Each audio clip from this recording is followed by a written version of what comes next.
Account में सिर्फ 10,000 और शादी की मंसूबाबंदी। सुनीता मार्शल और हसन अहमद की शादी की दिलचस्प कहानी। पाकिस्तान शोबिज़ इंडस्ट्री की कामयाब जोड़ी अदाकार हसन अहमद और अदाकारा सुनीता मार्शल की शादी को 15 साल मुकम्मल हो गए हैं और अब उनके 2 बच्चे भी हैं। हसन अहमद ने अपनी अहलिया सुनीता मार्शल के साथ एक निजी टीवी के शो में बतौर मेहमान शिरकत की। शो में हसन अहमद ने अपनी शादी के बारे में गुफ्तगू करते हुए बताया कि मुझे और सुनीता को पहली नजर में ही एक दूसरे से मोहब्बत हो गई थी और फिर हमने शादी का फैसला कर लिया था।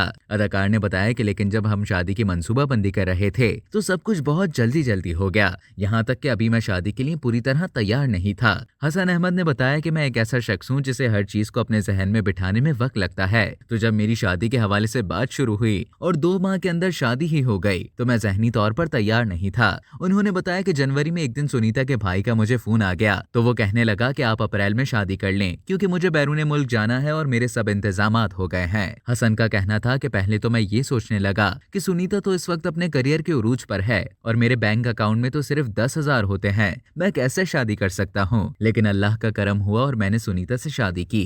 इसके बाद अल्लाह पाक ने मेरा हाथ पकड़ लिया। उन्होंने बताया कि मेरा जहन उस वक्त सिर्फ अपने करियर पर था क्योंकि सुनीता मार्शल का करियर उस वक्त अपने उरूज पर था और मैं अभी इंडस्ट्री में नया था, तो बस मैं शादी से पहले माली तौर पर थोड़ा मुस्तहकम होना चाहता था।